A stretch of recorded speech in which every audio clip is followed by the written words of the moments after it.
দর্শক সবাইকে আমন্ত্রণ জানাচ্ছি বিজনেস স্টুডিওতে। শুরুতেই জানাবো শিরোনাম। বিনামূল্যে আর ইএফডি দেবে না এনবিআর, নিজের টাকায় যন্ত্র কিনে ব্যবহার করতে হবে ব্যবসায়ীদের, ভ্যাট আদায় নিয়ে অনিশ্চয়তার আশঙ্কা। ডিজেল ও ফার্নেস অয়েলে মাসে 600 কোটি টাকা লোকসান, দাম বাড়াতে চায় বিপিসি, ক্ষতির মুখে পড়বে সাধারণ মানুষ বলছেন অর্থনীতিবিদরা। অন্তত ডিজেল এবং কেরোসিনের দামটা যেন না বাড়ে সেই লক্ষ্যে পদক্ষেপ নিতে হবে, কারণ কেরোসিন দরিদ্র মানুষ ব্যবহার করে আর ডিজেলের ব্যবহার হয় পাবলিক ট্রান্সপোর্টে সবচেয়ে বেশি। নওগাঁয় আমন খেতে পোকার আক্রমণ, পরিপক্ক হওয়ার আগেই মরে যাচ্ছে গাছ ও শীষ, উৎপাদন খরচ নিয়ে সংশয়ে কৃষক।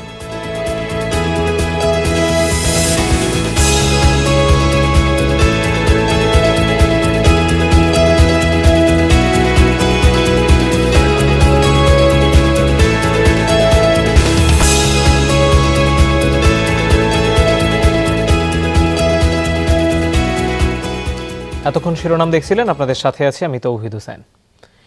ব্যবসায়ীদের এখন থেকে নিজ অর্থে ভ্যাট হিসাব যন্ত্র বা ইএফডি কিনতে হবে। বিনামূল্যে আর সরবরাহ করবে না জাতীয় রাজস্ব বোর্ড এনবিআর। ইএফডি ব্যবহার না করলে আইনগত ব্যবস্থাও নিতে পারবে সংস্থাটি। তবে ব্যবসায়ীরা বলছেন, বিনামূল্যে দিয়েও যেখানে খুব একটা লাভ হয়নি, সেখানে নিজের টাকায় যন্ত্র কিনে ব্যবহার নিশ্চিত করা কঠিন। লেনদেন তথ্য সংরক্ষণ করা গেলে ব্যবসার পরিধি জানা সম্ভব। এজন্য ব্যবসা প্রতিষ্ঠানে সংযোজন করা হচ্ছে হিসাব যন্ত্র, ইলেকট্রনিক ফিজিক্যাল ডিভাইস বা ইএফডি। এনবিআর এর সার্ভারে যুক্ত থাকবে এই যন্ত্র, তাই বিক্রির তথ্য স্বয়ংক্রিয়ভাবে পাবে নিয়ন্ত্রক এই সংস্থা। মূল্য সংযোজন কর বা ভ্যাট ফাঁকি রোধ করাই মূল উদ্দেশ্য। এনবিআর এর তরফ থেকে এতদিন এই যন্ত্র বিনামূল্যে দেয়া হলেও এখন থাকছে না সেই সুযোগ। এনবিআর বলছে, ব্যবসায়ীদেরকেই কিনতে হবে ইএফডি, কিন্তু এমন সিদ্ধান্ত কতটা বাস্তবায়ন সম্ভব? আপনি একটা ফ্ল্যাট কিনলে মিনিমাম 2 লাখ টাকার টাইল স্যানিটারি লাগবে। 2 লাখ টাকার টাইল স্যানিটারির সাথে আপনি 10,000 টাকা ভ্যাট দেবেন, মানে বিরাট একটা ভলিউম। আপনি খাবারের দোকানে যাবেন, 100 টাকা হলে আপনি 15 টাকা ভ্যাট দেবেন, মানুষ টের পাবে না। যখনই আমি 10,000 টাকা একটা লোড চাপিয়ে দিব, তখন কিন্তু সে যেখানে না দিয়ে পারবে সে সেখানে যাওয়ার চেষ্টা করবে। আমার এই 20,000 ব্যবসায়ীকে অ্যাট এ টাইমে যতক্ষণ পর্যন্ত ইএফডি মেশিন দেওয়া সম্ভব না হবে, ততক্ষণ পর্যন্ত ইএফডি মেশিন আমরা কেনা ঠিক হবে না, কেনা সম্ভব হবে না, এবং যে কিনবে সে ব্যবসায়িকভাবে ক্ষতিগ্রস্ত হবে। ইএফডি কেনার জন্য কিস্তি সুবিধা নিশ্চিত করেছে এনবিআর। তবে ব্যবসায়ীদের দাবি, নিজেদের উদ্যোগে কেনার ব্যবস্থা করলে ব্যয় সাশ্রয় সম্ভব। আমার টোটাল টাইল স্যানিটারি সেক্টরের জন্য 20,000 মেশিন আমরা নিজেরা সবাই থেকে টাকা নিয়ে ইম্পোর্ট করে নিয়ে আসবো। আমার একটা মেশিনে 6,000 6,500 টাকা কস্টিং পড়ে। 20,000 টাকায় মেশিন কেনা সম্ভব না। 20,000 টাকায় মেশিন কিনলেও কতজনে কিনবে, সবাইকে এনশিওর করতে হবে এটা।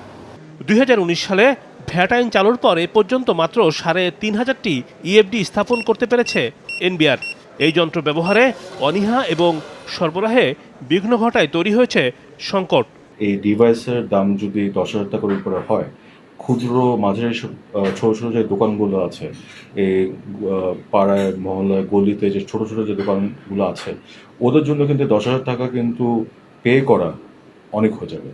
তবে রাজস্ব আয় বাড়ানোর ক্ষেত্রে অটোমেশনের বিকল্প নেই। এক্ষেত্রে দরকার সঠিক কর্মপরিকল্পনা। Automation of the tax system, সেখানে কর নীতিও লাগবে, প্রশাসনকেও অটোমেট করতে হবে। এটা হলেই দেখবেন আপনার ওই যে রাজস্ব অনেক বেড়ে যায়।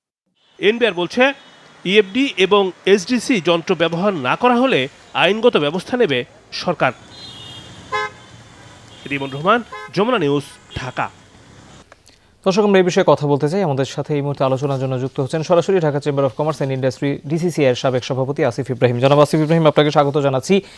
ইএফডি যন্ত্রের কথা বলছিলাম, যেই যন্ত্র বিনামূল্যে সরবরাহ করে ব্যবহার নিশ্চিত করা যায়নি, যেটি আসলে ব্যবসায়ীরাও বলেছেন, সেটিকে এখন আর দেয়া হবে না, বিনামূল্যে কিনতে হবে, মানে ব্যবহার করতে হবে। এটিকে আসলে বাস্তবসম্মত সিদ্ধান্ত বলে মনে করেন আপনি?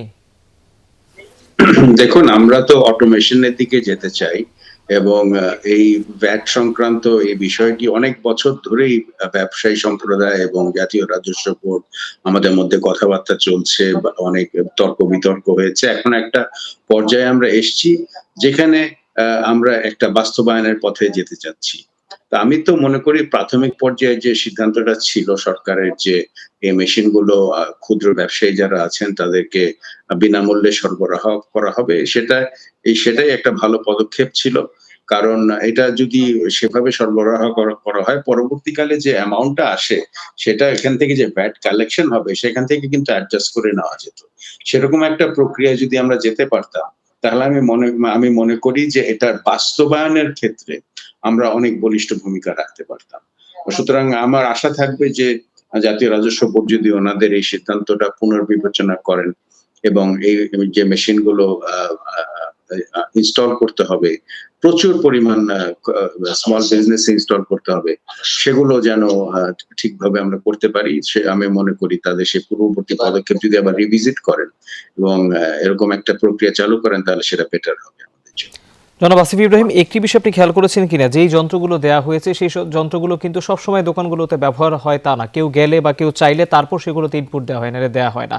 এরকম একটি বাস্তবতায় এদেরকে বিনামূল্যে বা ব্যবসায়ীদেরকে বিনামূল্যে যন্ত্র দিয়ে তো আসলে খুব একটা লাভ হচ্ছে না। তাহলে ভ্যাট আসলে সরকার কিভাবে আদায় করবে বলে আপনি মনে করেন? ব্যবসায়ীদের তরফ থেকে কি কোনো অনীহা কাজ করছে?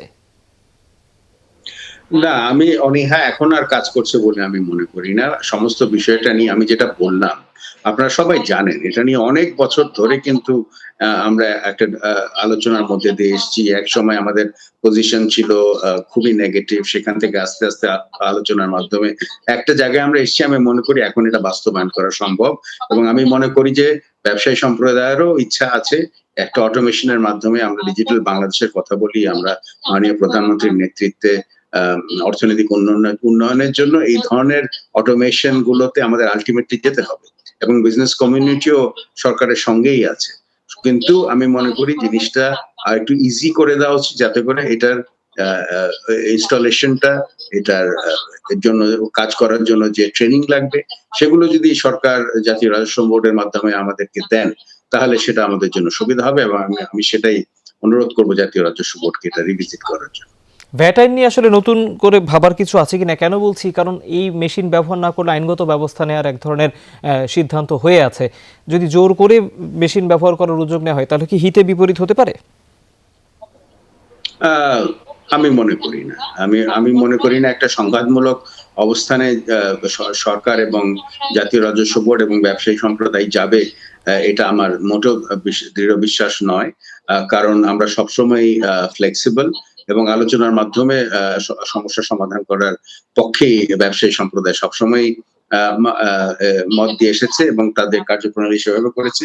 এই ক্ষেত্রে আমি মনে করি আলোচনার মাধ্যমেই সমাধান সম্ভব, এবং সেদিকেই আমাদের যাওয়া উচিত। জনাব আসিফ ইব্রাহিম, আপনাকে অনেক ধন্যবাদ আমাদেরকে সময় দেওয়ার জন্য।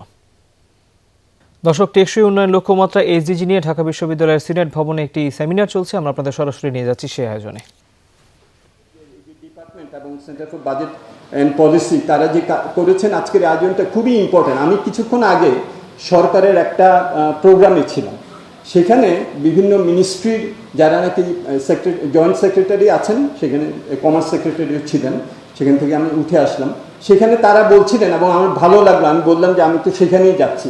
বললো যে ইউনিভার্সিটির সাথে এই যে বিভিন্ন সরকারের এবং বিভিন্ন উৎপাদনকারী প্রতিষ্ঠান, academia and producers, academia and business, এটা যে মিথস্ক্রিয়া। তো তারা বলতেছিলেন যে ঢাকা ইউনিভার্সিটি থেকে আমাদের খুব ভালো লাগে এই যে ডেভেলপমেন্ট স্টাডিজ, তারা অনেক প্রোগ্রাম করেন যেখানে আমাদেরকে তারা ডাকেন, হ্যাঁ, এবং তারা প্রশংসামূলক একটা কথা বললেন। আমি বললাম যে এটা আমি জানি, আমি এই ধরনের বেশ কিছু জায়গায় আমি অংশগ্রহণও করেছি। তো এই যে একটা মিথস্ক্রিয়া, এই যে একটা মানে পারস্পরিক এই কম্পারেটিভ অ্যাডভান্টেজগুলোকে নিয়ে আসা, এই কম্পারেটিভ অ্যাডভান্টেজগুলোর কাজে না লাগালে কম্পিটিটিভ অ্যাডভান্টেজ করা যাবে না। সেখানেই ঢাকা বিশ্ববিদ্যালয়ের যে গোল 4, এখানে এইচডিজির একটা বড় পার্থক্য যেটা, সেটা হলো যে একটা আরেকটার সাথে খুবই রিলেটেড। আমি যদি ইনফ্রাস্ট্রাকচার ভালো করতে না পারি, তাহলে বাচ্চাটা কিন্তু ওই সড়ক দিয়ে ওই যে ব্রিজ দিয়ে স্কুলে যেতে পারবে না। সো ওই গোল, ইনফ্রাস্ট্রাকচারের গোলের সাথে গোল 4 জড়িত, এডুকেশন, মানসম্মত এডুকেশন। সো আমার মনে হয় যে এই জায়গাগুলোতে আমাদের এখন আগামীতে নজর দিতে হবে। এই যে এইচডিজি লোকালাইজেশনের কথা বলেছেন, all development these are local, মনে রাখতে হবে, উন্নয়ন স্থানীয়। এবং সেখানেই আমরা কিভাবে এই যে বিভিন্ন লোকাল লেভেল গভর্নমেন্ট অর্গানাইজেশন যারা আছে, ইনস্টিটিউশনস যারা আছে, তারা কিভাবে কাজ করবেন।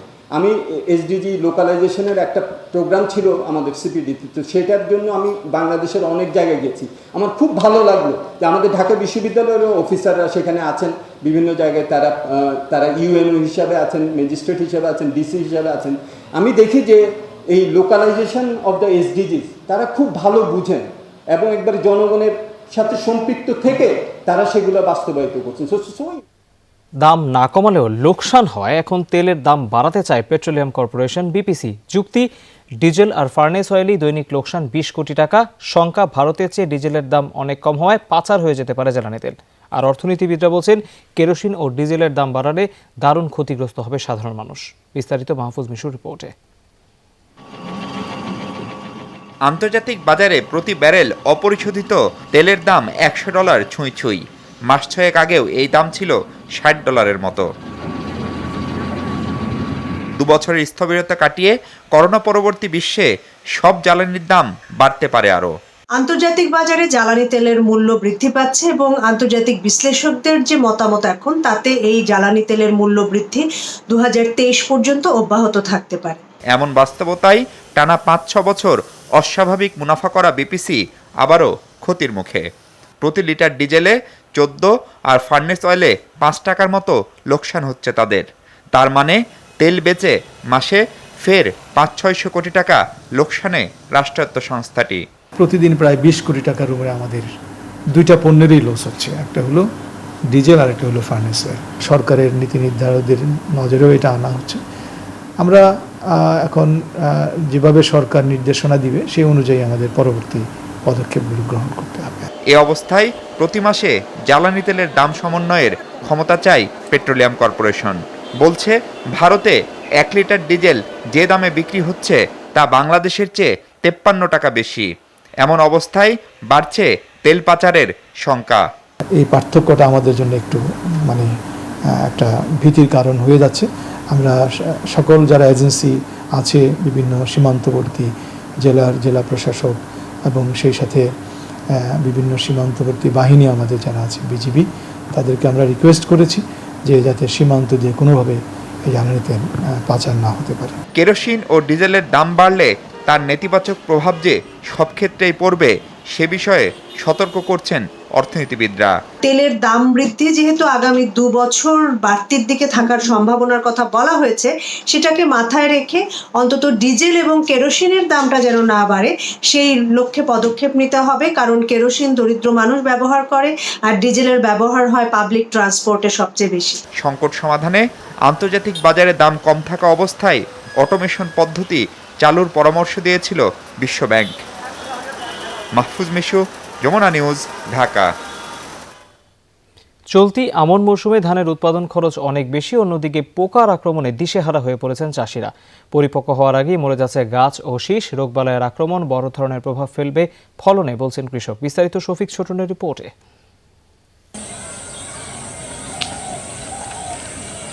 সোনালী ধানের সাথে শিশিরের মিতালি, কয়েকদিন বাদেই ফসল উঠবে ঘরে। শেষ মুহূর্তের পরিচর্যায় ব্যস্ত নওগাঁর চাষিরা। তবে এবছর আমনে দেখা দিয়েছে রোগবালাই, ব্লাস্ট ও মাজরা পোকার আক্রমণে দিশেহারা কৃষকরা।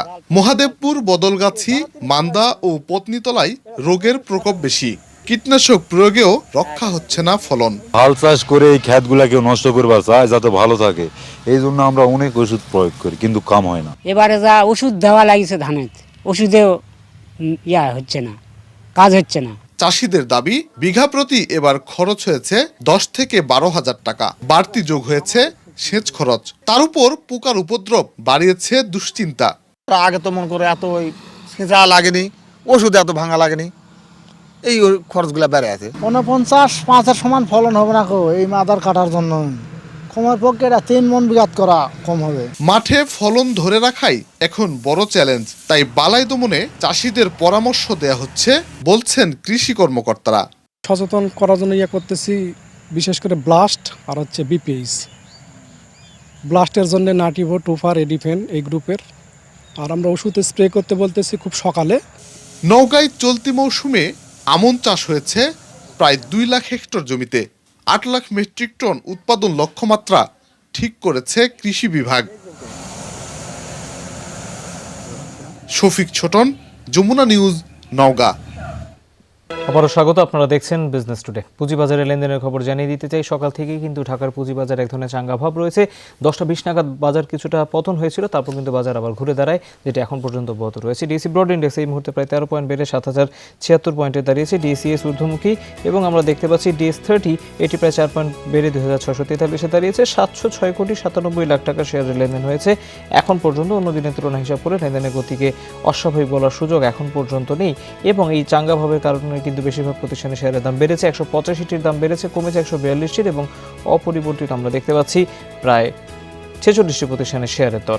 আমরা দেখতে পাচ্ছি লেনদেনের ভিত্তিতে সকাল থেকে শীর্ষে রয়েছে বেক্সিমকো, প্রায় 55 কোটি টাকার শেয়ার লেনদেন হয়েছে। দ্বিতীয় অবস্থানে আইএফআইসি আছে, দ্বিতীয় অবস্থানে এটি থাকার কারণে 47 কোটি 46 লাখ টাকার শেয়ারের লেনদেন হয়েছে। তৃতীয় অবস্থানে সাইফ পাওয়ারটেক রয়েছে 36 কোটি টাকার লেনদেন নিয়ে। চতুর্থ এবং পঞ্চম অবস্থানে রয়েছে মালেক স্পিনিং এবং অরিয়ন ফার্মাসিউটিক্যালস। এর বাইরে কুইন সাউথ অনেকদিন পর 20-এর ভেতরে, ইনফ্যাক্ট 10-এর ভিতরে 6 নম্বর অবস্থানে 32 টাকায় লাস্ট ট্রেড হয়েছে, 34 টাকা 30 পয়সা এখন পর্যন্ত দিনের সর্বোচ্চ। এই প্রতিষ্ঠানটি প্রায় 19 কোটি টাকার শেয়ার লেনদেন হয়েছে এবং আমরা দেখতে পাচ্ছি এর বাইরে প্যারামাউন্ট টেক্সটাইল এবং লাফার্জ হোলসিম বাংলাদেশ আজকে বেশ নিচের অবস্থানে চলে গিয়েছে, যদিও নিউ লাইন 18 নম্বর অবস্থানে উঠে এসেছে 9 কোটি 61 লাখ টাকার শেয়ারের লেনদেন নিয়ে এবং 8.5 কোটি টাকার লেনদেন নিয়ে শেষ দুটি অবস্থান টপ 20 তালিকায় প্যারামাউন্ট টেক্সটাইল এবং লাফার্জ হোলসিম বাংলাদেশের। চট্টগ্রামের পুঁজিবাজারে যেতে চাই। Chittagong all share price index CASPI এই মুহূর্তে আমরা দেখতে পাচ্ছি প্রায় 45 পয়েন্ট এটি বেড়েছে, 20,674-এ দাঁড়িয়েছে। সিএসসি এক্স বেড়েছে 28 পয়েন্ট, সিএসসি 30 নিম্নমুখী হয়ে গিয়েছে, 8 পয়েন্ট কমে গিয়েছে 14,476। এই বাজারে কিন্তু ওঠানামাটা ঢাকার পুঁজিবাজারের তুলনায় কিছুটা বেশি এবং সূচকের বাড়ার প্রবণতাও কিন্তু অন্য দিনের তুলনায় কম, যে কারণে লেনদেনের প্রভাব পড়েছে। মাত্র 19 কোটি টাকা শেয়ার লেনদেন হয়েছে এখন পর্যন্ত বেশিরভাগ প্রতিষ্ঠানের শেয়ারের দাম বেশি। 114টির দাম বেড়েছে, কমেছে 85টির, অপরিবর্তিত 21টির দাম। ভ্যালুর ভিত্তিতে এই মুহূর্তে পুঁজিবাজারে শীর্ষে রয়েছে আইএফআইসি ব্যাংক, পরের অবস্থানে সাইফ পাওয়ারটেক এবং তৃতীয় অবস্থানে বেক্সিমকো। ফেসবুক, গুগল, মাইক্রোসফট ও অ্যামাজন এই 4 টেক জায়ান্ট চলতি বছরের মে থেকে সেপ্টেম্বর মাসে ভ্যাট জমা দিয়েছে 25 কোটি টাকা। এর ভিতরে ফেসবুক 12 কোটি এবং অন্য 3 টেক জায়ান্ট কোম্পানি দিয়েছে 13 কোটি টাকা। এই 4টি প্রতিষ্ঠানের ভ্যাট রিটার্ন থেকে এই তথ্য পাওয়া গেছে। এই 4টি প্রতিষ্ঠানের ভ্যাট রিটার্ন থেকে যেসব তথ্য পাওয়া গেছে সেখানে দেখা গেছে চলতি বছরের প্রথম 4 মাসে বাংলাদেশে ফেসবুকের ব্যবসার পরিমাণ ছিল 210 কোটি টাকা। মে থেকে সেপ্টেম্বর পর্যন্ত অন্য 3 টেক কোম্পানি ব্যবসা করে 160 কোটি টাকার। ঢাকা দক্ষিণ ভ্যাট কমিশনারেট থেকে অনাবাসী প্রতিষ্ঠান হিসেবে এই 4টি বিশ্বখ্যাত প্রতিষ্ঠান ভ্যাট নিবন্ধন নিয়েছে। স্থানীয় এজেন্টের মাধ্যমে রিটার্ন জমা দেয় তারা। এসব প্রতিষ্ঠানের সেবার উপর 15% হারে কর ধরা হয়েছে।